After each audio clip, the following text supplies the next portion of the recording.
हरे कृष्णा, राधे राधे। सभी भक्तों को सादर प्रणाम। भक्तों, आज के इस वीडियो में हम एकादशी से जुड़ी समस्त बातों के बारे में विस्तार पूर्वक चर्चा करेंगे। भक्तों, यदि आप सबने अभी तक चैनल को सब्सक्राइब नहीं किया है तो जल्द ही कर लें, जिससे आपको मिलने वाली सभी वीडियो की जानकारी तुरंत ही मिल सके। भक्तों, इस वीडियो में हम जानेंगे एकादशी किसे कहते हैं, एकादशी व्रत कब शुरू करना चाहिए, कितने व्रत करें, व्रत के नियम, क्या खाएं क्या ना खाएं, व्रत खोलने की विधि, उद्यापन कब और कैसे करें, एकादशी व्रत में क्या करना चाहिए और क्या नहीं करना चाहिए, पूजा विधि, संपूर्ण एकादशी तिथियों का वर्णन, एकादशी में तुलसी तोड़नी चाहिए या नहीं तोड़नी चाहिए, इन सभी बातों के बारे में हम विस्तार पूर्वक इस वीडियो में चर्चा करने वाले हैं।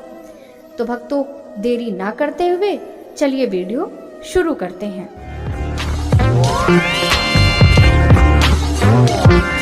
ओम नमो भगवते वासुदेवाय।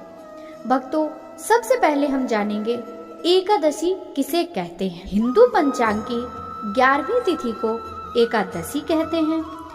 यह तिथि मास में 2 बार आती है, एक पूर्णिमा होने पर और दूसरी अमावस्या होने पर।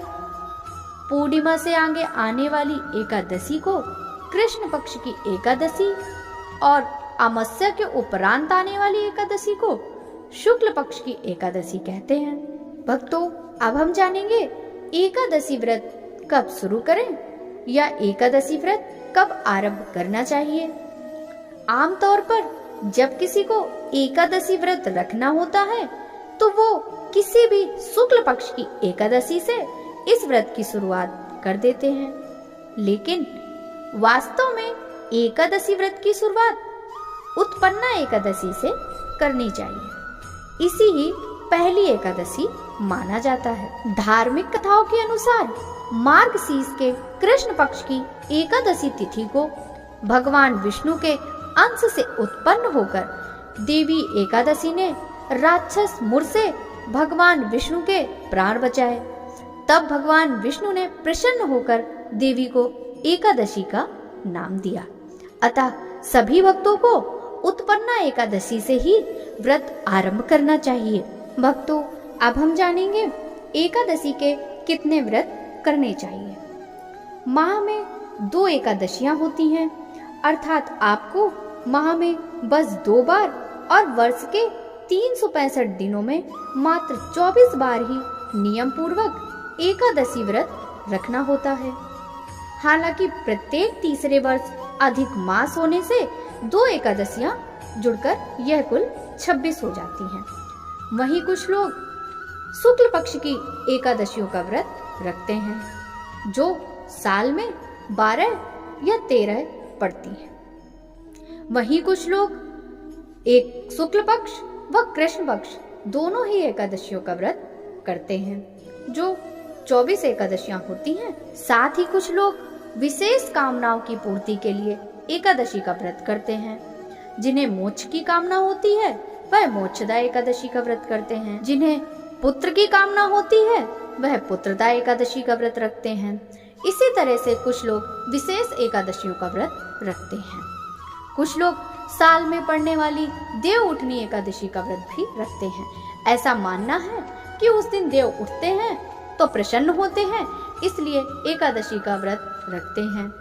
कुछ लोग उत्पन्ना एकादशी से भी व्रत रखते हैं। आप अपनी इच्छा अनुसार 5, 7, 9, 11 तथा आप जितनी भी एकादशी का व्रत करना चाहते हैं आप व्रत कर सकते हैं। भक्तों, अब हम जानेंगे एकादशी व्रत के कुछ अनिवार्य नियम के बारे में। एकादशी व्रत उपवास करने का बहुत महत्व होता है। साथ ही सभी धर्मों के नियम भी अलग अलग होते हैं। खासकर हिंदू धर्म के अनुसार एकादशी व्रत करने की इच्छा रखने वाले मनुष्य को दशमी के दिन से ही कुछ अनिवार्य नियमों का पालन करना चाहिए। दशमी के दिन मांस, लहसुन, प्याज, मसूर की दाल आदि निषेध वस्तुओं का सेवन नहीं करना चाहिए। रात्रि को पूर्ण ब्रह्मचर्य का पालन करना चाहिए तथा भोग विलास से दूर रहना चाहिए। एकादशी के दिन प्रातः लकड़ी का दातून ना करें। नींबू, जामुन या आम के पत्ते लेकर चबा लें और अंगुली से कंठ साफ कर लें। वृक्ष से पत्ता तोड़ना भी वर्जित है, अतः स्वयं गिरा हुआ पत्ता लेकर ही सेवन करें। यदि यह संभव ना हो तो पानी से 12 बार कुल्ला कर लें। फिर स्नान आदि कर मंदिर में जाकर गीता का पाठ करें या पुरोहित जी से गीता का पाठ श्रवण करें। फिर प्रभु के सामने इस प्रकार प्रण करना चाहिए कि आज मैं चोर, पाखंडी और दुराचारी मनुष्यों से बात नहीं करूंगा और ना ही किसी का दिल दुखाऊंगा। रात्रि को जागरण कर कीर्तन करूंगा।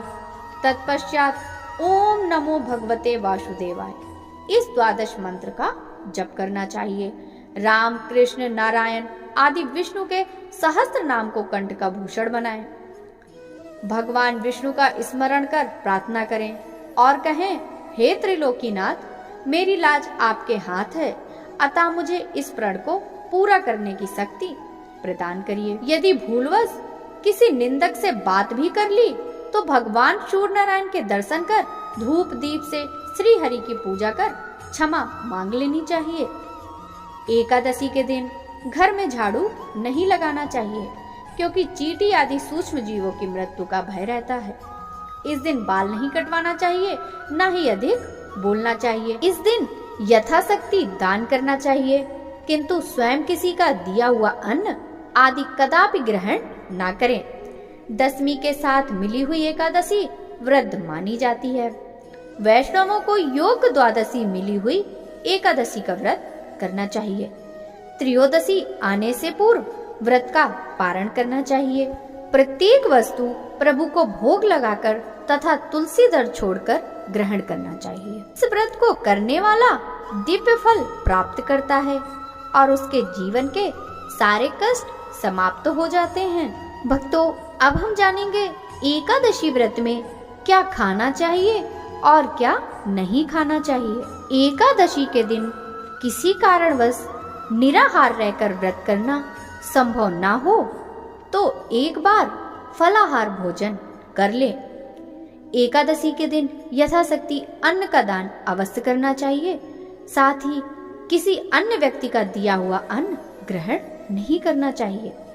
इस दिन दूध या जल का सेवन कर सकते हैं। एकादशी व्रत में शकरकंद, कुट्टू, आलू, साबूदाना, नारियल, काली मिर्च, दूध, बादाम, अदरक, चीनी आदि पदार्थ खाने में शामिल कर सकते हैं। एकादशी का उपवास रखने वालों को दशमी के दिन से ही मांस, लहसुन, प्याज, मसूर की दाल आदि निषेध वस्तुओं का सेवन नहीं करना चाहिए। एकादशी के दिन प्रातः लकड़ी का दातून नहीं करना चाहिए। इस दिन वृक्ष से पत्ता तोड़ना भी वर्जित होता है। एकादशी के दिन व्रतधारी व्यक्ति को गाजर, सलजम, गोभी, पालक इत्यादि का सेवन नहीं करना चाहिए। एकादशी पर श्री विष्णु की पूजा में मीठा पान चढ़ाया जाता है, लेकिन इस दिन पान खाना भी वर्जित है। फलों में केला, आम, अंगूर, बादाम, पिस्ता इत्यादि अमृत फलों का सेवन करना चाहिए। सूखे मेवे जैसे बादाम, पिस्ता आदि का सेवन भी किया जा सकता है। एकादशी तिथि पर जौ, बैगन और सेम फली आदि सब्जियां नहीं खानी चाहिए। इस व्रत में सात्विक भोजन करना चाहिए। मांस, मदिरा या अन्य कोई भी नशीले पदार्थों का सेवन नहीं करना चाहिए। प्रत्येक वस्तु प्रभु को भोग लगाकर तथा तुलसी दल छोड़कर ग्रहण करना चाहिए। भक्तों, अब हम जानेंगे एकादशी व्रत खोलने की विधि। एकादशी व्रत का नियम दशमी से द्वादशी तक चलता है। द्वादशी को पारण करते समय चावल जरूर खाना चाहिए। तामसिक चीजों का पारण में भूल कर भी प्रयोग ना करें।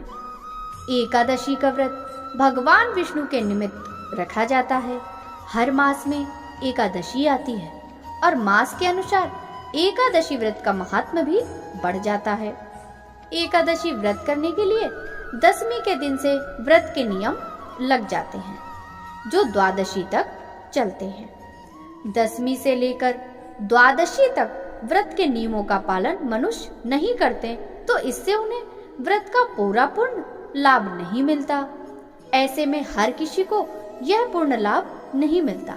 सभी को यह जानना चाहिए कि व्रत के अगले दिन पारण करते हुए क्या गलतियां ना करें।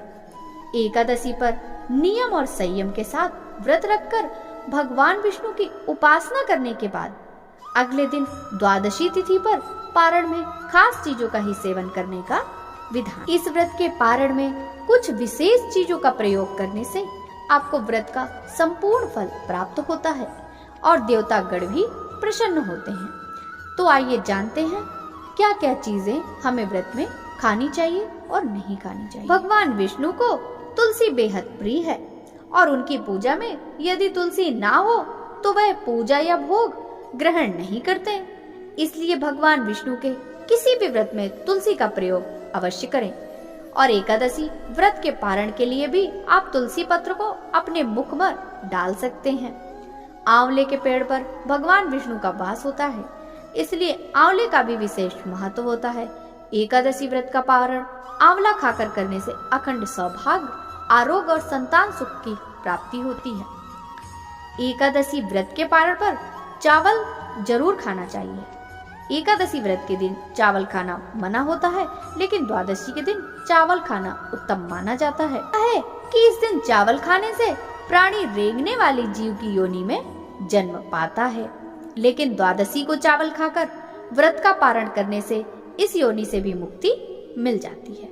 सेम की सब्जी को कफ और पित्त नाशक माना गया है और व्रत के पारण के लिहाज से भी यह उत्तम माना गया है। ऐसे में सेम धार्मिक और स्वास्थ्य के हिसाब से बेहद पारण भोज माना गया है। व्रत पारण में जो भी भोजन पकाया जाता है उसमें घी का प्रयोग करना चाहिए। गाय के शुद्ध घी से ही व्रत के पारण का भोजन बनना चाहिए। घी को सबसे शुद्ध पदार्थ माना गया है और ये सेहत के लिए भी अच्छा होता है। भक्तों, हम जानेंगे व्रत पारण में किन चीजों का प्रयोग नहीं करना चाहिए। मूली, बैगन, साग, मसूर दाल, लहसुन, प्याज आदि का पारण में प्रयोग निषिद्ध है। बैगन पित्त दोष को बढ़ाता है और उत्तेजना वर्धक होता है, तो वहीं मसूर की दाल को अशुद्ध माना गया है। मूली की तासीर ठंडी होती है, इसलिए यह व्रत के ठीक बाद सेहत के लिए सही नहीं होती। लहसुन प्याज तामसिक भोजन होता है, इसलिए इसका प्रयोग भी वर्जित है।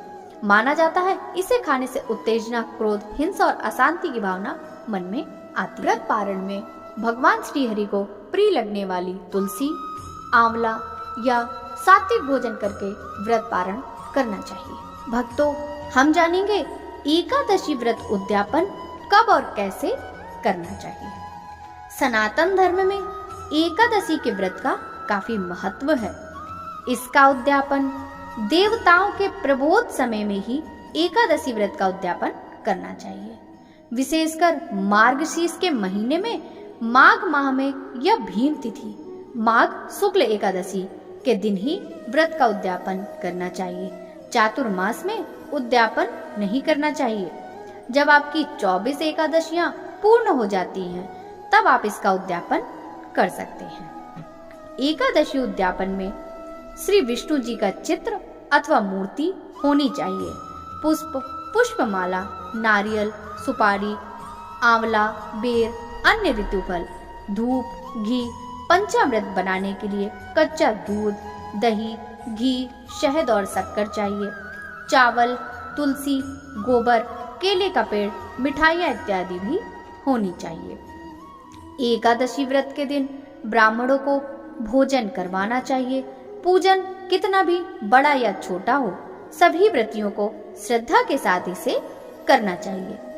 एकादशी व्रत का उद्यापन किसी योग आचार्य के मार्गदर्शन में करना चाहिए। उद्यापन में 12 माह की एकादशियों के निमित्त 12 ब्राह्मणों को पत्नी सहित निमंत्रित किया जाता है। उद्यापन पूजा में तांबे के कलश में चावल भरकर रखें। अष्टदल कमल बनाकर भगवान विष्णु और लक्ष्मी का षोडश उपचार पूजन किया जाता है। पूजन के बाद हवन होता है। सभी ब्राह्मणों को फलाहारी भोजन करवाकर वस्त्रदान आदि दिया जाता है। किसी भी व्रत की पूर्णता तभी मानी जाती है जब विधि विधान से उसका उद्यापन किया जाए। उद्यापन करना इसलिए भी आवश्यक है क्योंकि हम जो व्रत करते हैं उसके साक्षी तमाम देवी देवता, यक्ष, नाग आदि होते हैं। ऐसे में उद्यापन के दौरान की जाने वाली पूजा और हवन से उन सभी देवी देवताओं को उनका भाग्य प्राप्त होता है।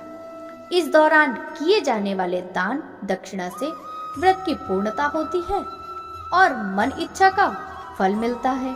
भक्तों, अब हम जानेंगे एकादशी व्रत में क्या करना चाहिए और क्या नहीं करना चाहिए। एकादशी के दिन सुबह जल्दी उठकर नहाएं और स्नान के बाद भगवान विष्णु के सामने व्रत और दान का संकल्प लेना चाहिए।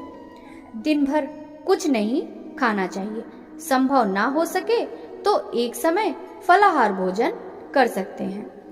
दिन में मिट्टी के बर्तन में पानी भरकर दान करना चाहिए। किसी मंदिर में भोजन या अन्न का दान करना चाहिए। सुबह शाम तुलसी के पास घी का दीपक जलाना चाहिए और तुलसी की परिक्रमा भी करनी चाहिए। शाम को भगवान विष्णु और देवी लक्ष्मी की विधि विधान से पूजा करनी चाहिए। इस दिन व्रत करने वाले व्यक्ति को सुबह देर तक नहीं सोना चाहिए। गुस्सा नहीं करना चाहिए।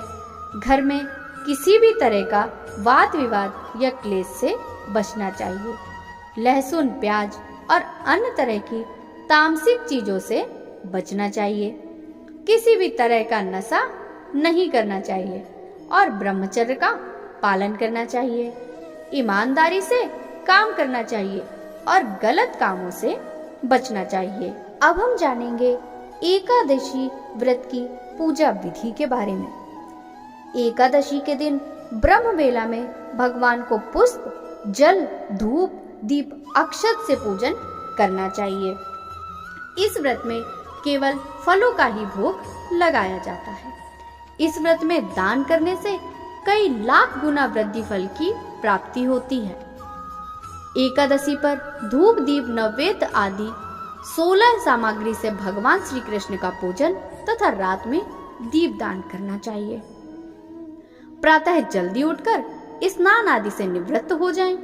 घर के मंदिर में दीप प्रज्वलित करें। भगवान विष्णु का गंगा जल से अभिषेक करें। भगवान विष्णु को पुष्प और तुलसी दल अर्पित करें। अगर संभव हो तो इस दिन व्रत भी अवश्य रखें। भगवान की आरती करें। भगवान को भोग लगाएं। इस बात का विशेष ध्यान रखें कि भगवान को सिर्फ सात्विक चीजों का भोग लगाया जाता है। भगवान विष्णु के भोग में तुलसी को अवश्य शामिल करें। ऐसा माना जाता है कि बिना तुलसी के भगवान विष्णु भोग ग्रहण नहीं करते। इस पावन दिन पर भगवान विष्णु के साथ माता लक्ष्मी का पूजन करना चाहिए। इस दिन भगवान विष्णु का अधिक से अधिक ध्यान करना चाहिए। भक्तों, अब हम जानेंगे संपूर्ण एकादशी तिथियों का वर्णन। चैत्र माह में कामदा और पाप मोचनी एकादशी आती है। कामदा से राक्षस आदि की योनि से छुटकारा मिलता है और यह सर्व कार्य सिद्धि करती है। तो पाप मोचनी एकादशी व्रत से पाप का नाश होता है और संकटों से मुक्ति मिलती है। वैशाख मास में वरुथनी और मोहिनी एकादशी आती है। वरुथनी सौभाग्य देने वाली, सब पापों को नष्ट करने तथा मोक्ष देने वाली है। तो मोहिनी एकादशी विवाह, सुख, समृद्धि और शांति प्रदान करती है। साथ ही मोह माया के बंधनों से भी मुक्त करती है। ज्येष्ठ माह में अपरा और निर्जला एकादशी आती है। अपरा एकादशी व्रत से मनुष्य को अपार खुशियों की प्राप्ति होती है तथा समस्त पापों से मुक्ति मिलती है। और निर्जला का अर्थ निराहार और निर्जल रहकर व्रत करना होता है। इसके करने से हर प्रकार की मनोरथ की सिद्धि होती है। आषाढ़ माह में योगिनी और देवसैनी एकादशी आती है। योगिनी एकादशी से समस्त पाप दूर हो जाते हैं और व्यक्ति पारिवारिक सुख पाता है। देवसैनी एकादशी का व्रत करने से सिद्धि प्राप्त होती है। यह व्रत सभी उपद्रवों को शांत कर सुखी बनाता है। श्रावण माह में कामिका और पुत्रिका एकादशी आती है। कामिका एकादशी का व्रत सभी पापों से मुक्त कर जीव को कुयोनि से प्राप्त नहीं होने देता। पुत्रदा एकादशी करने से संतान सुख की प्राप्ति होती है। भाद्रपद में अजा और परिवर्तनी एकादशी आती है। अजा एकादशी से पुत्र पर कोई संकट नहीं आता, दरिद्रता दूर हो जाती है, खोया हुआ सब कुछ पुनः प्राप्त हो जाता है। परिवर्तनी एकादशी के व्रत से सभी दुख दूर होकर मुक्ति मिलती है। आश्विन माह में इंद्रा एवं पापाकुंसा एकादशी आती है। पितरों को अधोगति से मुक्त देने वाली इंद्रा एकादशी के व्रत से स्वर्ग की प्राप्ति होती है। इंद्रा एकादशी व्रत की हार्दिक शुभकामनाएं। भक्तों, एकादशी तिथि भगवान विष्णु को समर्पित मानी गई है। इस तिथि के दिन भगवान विष्णु की उपासना व आराधना करने से सभी मनोकामनाएं पूरी होने की मान्यता है। तो भक्तों, आइए ऐसे में जानते हैं इंद्रा एकादशी कब है, शुभ तिथि, शुभ मुहूर्त, पूजा विधि, महत्व, उपाय और व्रत पारण का समय। साथ ही एकादशी व्रत से जुड़ी सभी बातों के बारे में हम विस्तार पूर्वक इस वीडियो में चर्चा करेंगे। वर्ष में कुल 24 एकादशी तिथियां आती हैं, लेकिन आश्विन मास के कृष्ण पक्ष में आने वाली एकादशी बहुत खास मानी जाती है। इंद्रा एकादशी हर वर्ष आश्विन मास के कृष्ण पक्ष में पड़ती है। इसे एकादशी श्राद्ध भी कहा जाता है। धार्मिक मान्यताओं के अनुसार पितृपक्ष में पड़ने वाली इंद्रा एकादशी का व्रत रखने से भगवान विष्णु प्रसन्न होते हैं और उनकी कृपा बरसती है। भक्तों, इंद्रा एकादशी तिथि 9 अक्टूबर 2023 दिन सोमवार को दोपहर 12:36 पर शुरू होगी और 10 अक्टूबर को दोपहर और 10 अक्टूबर 2023 दिन मंगलवार को दोपहर 3:08 पर समाप्त होगी। उदया तिथि में इंद्रा एकादशी का व्रत 10 अक्टूबर 2023 दिन मंगलवार को रखा जाएगा। वहीं 10 अक्टूबर 2023 दिन मंगलवार को सूर्योदय सुबह 6:25 पर और सूर्यास्त शाम 6:02 पर होगा। ब्रह्म मुहूर्त सुबह 4:49 से सुबह 5:37 तक रहने वाला है। अभिजीत मुहूर्त सुबह 11:32 से दोपहर 12:18 तक रहेगा। वहीं राहु काल का समय दोपहर 3 बजे से दोपहर 4:30 तक रहेगा। भक्तों, राहु काल का समय अशुभ मुहूर्त में गिना जाता है।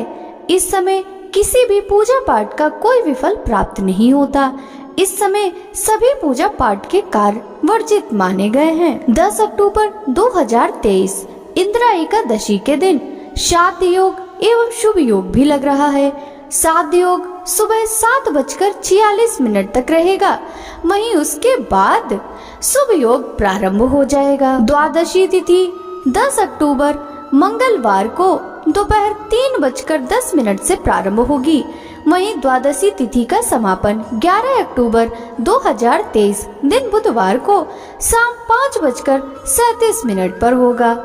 11 अक्टूबर 2023 दिन बुधवार को सूर्योदय सुबह 6:25 पर और सूर्यास्त शाम 6:01 पर होगा। वहीं ब्रह्म मुहूर्त सुबह 4:49 से सुबह 5:37 तक रहने वाला है। वहीं हरिवासर समाप्त होगा 10 अक्टूबर 2023 मंगलवार की रात 8:30 पर। 11 अक्टूबर को राहु काल का समय दोपहर 12 बजे से दोपहर 1:30 तक रहने वाला है। भक्तों, अब हम जानेंगे इंदिरा एकादशी के दिन पूजन के शुभ मुहूर्त के बारे में। इंदिरा एकादशी के दिन पूजन का शुभ मुहूर्त यानी 10 अक्टूबर 2023 मंगलवार को सुबह 10:41 से दोपहर 12:08 तक रहेगा। वहीं दूसरा पूजन का शुभ मुहूर्त दोपहर 12:08 से दोपहर 1:35 तक रहेगा। शाम का पूजा का मुहूर्त दोपहर 3:03 से शाम 4:30 तक रहेगा। इंदिरा एकादशी पूजा विधि। इंदिरा एकादशी के दिन प्रातः जल्दी उठकर स्नान आदि से निवृत्त हो जाएं। घर के मंदिर में दीप प्रज्वलित करें। भगवान विष्णु का गंगा जल से अभिषेक करें। भगवान विष्णु को पुष्प और तुलसी दल अर्पित करें। अगर संभव हो तो इस दिन व्रत भी रखें। भगवान विष्णु की आरती करें, उनको भोग लगाएं। साथ ही इस बात का ध्यान रखें कि भगवान को सिर्फ सात्विक चीजों का भोग लगाया जाता है। भगवान विष्णु के भोग में तुलसी दल को अवश्य शामिल करें। ऐसा माना जाता है कि बिना तुलसी के भगवान विष्णु भोग ग्रहण नहीं करते। इस पावन दिन भगवान विष्णु के साथ ही माता लक्ष्मी की पूजा करें। इस दिन भगवान का अधिक से अधिक ध्यान करें। भक्तों, अब हम जानेंगे इंद्रा एकादशी व्रत पारण का शुभ समय। इंद्रा एकादशी व्रत पारण 11 अक्टूबर 2023 दिन बुधवार को किया जाएगा। व्रत पारण का शुभ मुहूर्त सुबह 6:19 से सुबह 8:39 तक रहेगा। इंदिरा एकादशी का महत्व। ऐसी मान्यता है कि अगर आप पितृपक्ष में किसी कारण से पूर्वजों का श्राद्ध नहीं कर पाए हैं तो इस दिन व्रत करने से आपके पितर प्रसन्न होते हैं, आपको आशीर्वाद देते हैं। इस एकादशी का व्रत करने से आपके पितरों को भी मुक्ति प्राप्त होती है। इस दिन भजन और कीर्तन करने से भी आपको पुण्य की प्राप्ति होती है। इस व्रत के प्रताप से आपके स्वयं के लिए मोक्ष प्राप्ति के मार्ग खुलते हैं। इंदिरा एकादशी पर विधिवत व्रत कर इसके पुण्य को पूर्वजों के नाम पर दान किया जाए तो उन्हें मोक्ष मिलता है और व्रत करने वाले को वैकुंठ की प्राप्ति होती है। पद्म पुराण के अनुसार इस एकादशी का व्रत करने वाले व्यक्ति के 7 पीढ़ियों तक के पितृ तर जाते हैं। इस एकादशी का व्रत करने वाला भी स्वयं मोक्ष प्राप्त करता है।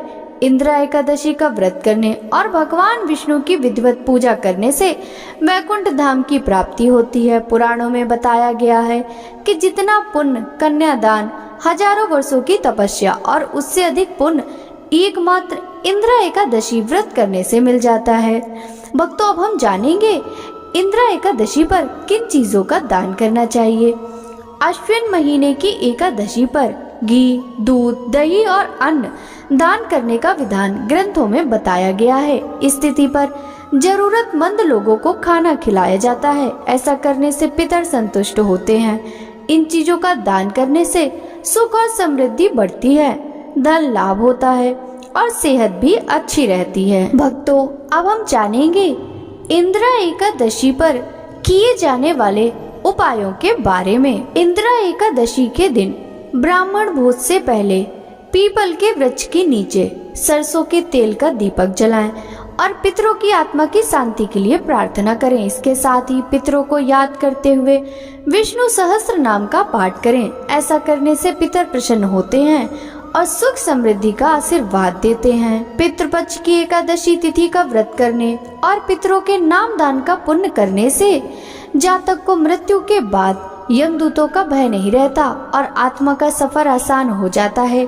साथ ही पितरों को मोक्ष की भी प्राप्ति होती है। इसलिए इस एकादशी को पुण्यदायी और मोक्षदायी माना जाता है। इंदिरा एकादशी के दिन सूर्योदय और सूर्यास्त का समय तुलसी के सामने 5 देसी घी का दीपक जलाएं और 11 बार परिक्रमा करते हुए ओम नमो भगवते वासुदेवाय मंत्र का जप करते रहें। ऐसा करने से पूर्व जन्म में किए गए जाने अनजाने पापों से मुक्ति मिलती है और इसका पुण्य फल पितरों को प्राप्त होता है, जिससे घर में सुख शांति और ऐश्वर्य का आशीर्वाद देते हैं। पितृपक्ष की एकादशी के दिन 5 पान के पत्तों पर रोली और कुमकुम से श्री लिखें और फिर इनको भगवान विष्णु को अर्पित कर दें और उनकी आराधना करें। पूजन करने के बाद पत्तों को लाल कपड़े में बांधकर तिजोरी या अलमारी में रख दें। ऐसा करने से नौकरी व व्यवसाय में उन्नति होती है और सभी संकट भी दूर होते हैं। पितृपक्ष की एकादशी के दिन ब्राह्मणों को भोज के साथ गरीब व जरूरतमंद लोगों को पितरों के नाम का भोजन कराना चाहिए। इस भोज से पितर प्रसन्न होकर सभी संकट दूर करते हैं और पितृदोष भी दूर होता है। इस दिन पूरे मन में व्रत रखकर ब्राह्मण भोज और तर्पण विधि करने से सभी मनोकामनाएं पूरी होती हैं। एकादशी के दिन भगवान विष्णु का ध्यान करते हुए घर के मुख्य द्वार के सामने गाय को हरा चारा या पालक खिलाएं और चरणों को स्पर्श करते हुए पुण्य फल पितरों को प्रदान करें। ऐसा करने से पितरों को अधोगति से मुक्ति मिलती है और जातक की कुंडली में बुध ग्रह की स्थिति भी मजबूत होती है। भक्तों, आशा करती हूँ कि आपको इस वीडियो से मिली जानकारी पसंद आई होगी। यदि यह वीडियो आपको पसंद आया हो तो वीडियो को लाइक कर कमेंट बॉक्स में ओम नमो भगवते वासुदेवाय जरूर लिखेगा। साथ ही वीडियो को ज्यादा से ज्यादा भक्तों के साथ शेयर कीजिएगा, जिससे व्रत रख रहे हर व्रतधारी को इस वीडियो से सहायता मिल सके। आपसे मिलते हैं इंदिरा एकादशी व्रत से जुड़े और भी महत्वपूर्ण वीडियो के साथ अगली वीडियो में। तब तक सभी भक्तों को हरे कृष्णा, राधे राधे, हरि बोल।